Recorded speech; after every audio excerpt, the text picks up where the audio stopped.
అందరికీ నమస్కారం. Welcome to MNB English lessons. 64వ రోజు అంటే డే 64 క్లాస్కి అందరికీ స్వాగతం. ఈ రోజు నేర్చుకోబోయే టాపిక్ నిజంగా చాలా ఆసక్తికరంగా ఉంటుంది. ముందుగా అందరూ ఈనాటి క్లాస్కి మంచి హైప్ ఇవ్వండి. అలాగే వెంటనే ఆ లైక్ బటన్ నొక్కేసి ఈ వీడియోని లైక్ చేయండి. ఈరోజు ఎవరికైనా సరే ఓపిక పూర్తిగా నశించిపోయినప్పుడు వాడే ఒక అద్భుతమైన ఇడియంని చాలా క్లియర్గా నేర్చుకుందాం. దెబ్బకు కోపంతో రగిలిపోయి that's it, I quit, that was the last straw అని ఒక పనిని సడన్గా వదిలేసే పరిస్థితులు సాధారణంగా మన చుట్టూ జరుగుతూనే ఉంటాయి కదా. మనుషులుగా ఎప్పుడో ఒకప్పుడు ఇలాంటి ఫీలింగ్ అందరికీ వచ్చే ఉంటుంది. ఈ ఇడియం వెనుక ఉన్న అసలు కథ ఏంటి, దీని వాడుక ఎలా ఉంటుందో ఇప్పుడు డీటెయిల్డ్గా చూద్దాం. అసలు ఈ లాస్ట్ స్ట్రా అంటే పదాలకు అక్షరాల అర్థం తీసుకుంటే చివరి గడ్డిపోచ అని వస్తుంది. కానీ దీని ఇంగ్లీష్లో వాడే అసలు భావం వేరు. చాలా కాలంగా ఒక బాధను లేదా ఒక సమస్యను పదే పదే భరిస్తూ వస్తున్నప్పుడు ఇక ఆ ఓపిక పూర్తిగా నశించిపోయేలా చేసిన ఆ ఆఖరి సంఘటన అని దీని అసలు అర్థమన్నమాట.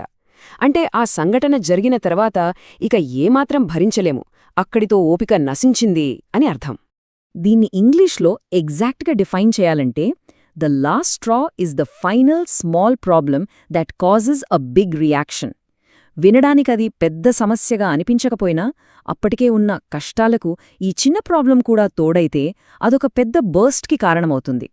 ప్రతి ఒక్కరికి ఒక బ్రేకింగ్ పాయింట్ అనేది ఖచ్చితంగా ఉంటుంది కదా. ఆ బ్రేకింగ్ పాయింట్కు చేర్చే ఆ ఆఖరి విషయమే ఈ లాస్ట్ స్ట్రా. అసలు ఈ పదం ఎక్కడ్నించొచ్చిందంటే this idiom comes from an old Arabic proverb. It is the last straw that breaks the camel's back. ఒకసారి ఊహించుకోండి, ఒక ఒంటె మీద చాలా బరువు మోపారు. అది పాపం ఓపికగా మోస్తూ ఉంటుంది. కాని భారం పెరుగే కొద్దీ దాని శక్తి సన్నగిల్లుతుంది. ఆఖరికి దానిమీద బరువు అస్సలు లేని ఒక చిన్న గడ్డిపోచ, అదే ఒక సింగిల్ పీస్ ఆఫ్ స్ట్రా వేసినా సరే ఆ భరించలేని బరువుకి ఆ ఒంటె కుప్పకూలిపోతుంది. అలాగే జీవితంలో కూడా చిన్న చిన్న సమస్యలు పెరిగిపోయి చివరగా జరిగిన ఒక చిన్న సంఘటనతో ఓపిక పూర్తిగా నశించడాన్నే ద లాస్ట్ స్ట్రా అంటారు. ఇది ఎంత అద్భుతమైన అనాలజీ కదా. ఇప్పుడు దీన్ని రియల్ వరల్డ్ కన్వర్జేషన్స్లో ఎలా వాడతారో చూద్దాం. ఈ సెంటెన్స్ వినండి. He was rude again and that was the last straw. అంటే ఒక వ్యక్తి పదే పదే దురుసుగా ప్రవర్తిస్తున్నాడు. ముందు నుంచి చాలా ఓపిక పడుతూ వచ్చారు. కాని మళ్ళీ అతను అదే రిపీట్ చేసేసరికి ఆటోమేటిక్గా సహనం నశించింది. ఇక అక్కడితో ఆ ఓపిక అయిపోయిందన్నమాట. ఆఫీస్ వాతావరణంలో ఇంకో అద్భుతమైన ఎగ్జాంపుల్ చూద్దాం. She was always late, but missing the big client meeting was the last straw. She got fired. దీని అర్థమేంటంటే ఆమె ఎప్పుడూ ఆలస్యంగా వచ్చేది. ఆఫీస్లో అందరూ అడ్జస్ట్ అవుతూనే వచ్చారు. కానీ ఒక ముఖ్యమైన క్లయింట్ మీటింగ్కు రాకపోవడమే ఇక్కడ జరిగిన చివరి సంఘటన. అదే ద లాస్ట్ స్ట్రా. దాంతో ఆమె ఉద్యోగం పోయింది. ఒక చిన్న మిస్టేక్ ఎండ్లో ఎంత పెద్ద రిజల్ట్ ఇస్తుందో క్లియర్గా అర్థమవుతోంది కదా. ఇక మనం ట్రావెల్ చేసేటప్పుడు వచ్చే ఫ్రస్ట్రేషన్కి ఇదొక బెస్ట్ ఎగ్జాంపుల్ అని చెప్పొచ్చు. The hotel had no hot water and finding a bug in the bed was the last straw. We left. హోటల్లో వేడినీళ్లు లేవు, సరేలే అని అడ్జస్ట్ అయ్యారు. కాని మంచం మీద ఒక పురుగు కనిపించేసరికి ఓపిక చచ్చిపోయింది. ఆఖరికి ఆ హోటల్ని ఖాళీ చేసి వెళ్ళిపోయారు. ఇలా వరుసగా నెగటివ్ విషయాలు జరుగుతున్నప్పుడు సహనాన్ని పరీక్షించే ఈ ఫైనల్ డ్రాప్నే మనం లాస్ట్ స్ట్రా అంటాం. ఇప్పుడు మనం ప్రొనౌన్సియేషన్ ప్రాక్టీస్ చేద్దాం. ఈ 3 పదాల్ని చాలా స్పష్టంగా పలకాలి. The last straw. మళ్ళీ ఒకసారి ద లాస్ట్ స్ట్రా.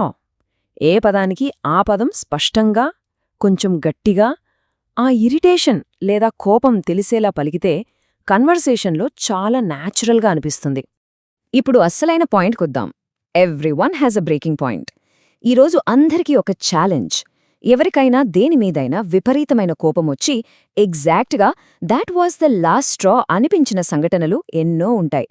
ఇక భరించలేము అని వదిలేసిన మూమెంట్ ఏదైనా ఉంటే ఖచ్చితంగా ఆ అనుభవాన్ని కింద కామెంట్స్లో పంచుకోండి. ఇలా సొంత వాక్యాలు రాయడం వల్ల ఇంగ్లీష్ పదాలు సులభంగా గుర్తుంటాయి. ఇదేనండి ఈరోజు లెసన్. ఇక్కడిదాకా వచ్చారు కాబట్టి సబ్స్క్రైబ్ చేయకపోవటం అనేది ద లాస్ట్ స్ట్రా అవ్వకూడదు. ఖచ్చితంగా సబ్స్క్రైబ్ చేయండి. అలాగే ఈ సెషన్ని లైక్ చేయండి, అందరికీ షేర్ చేయండి.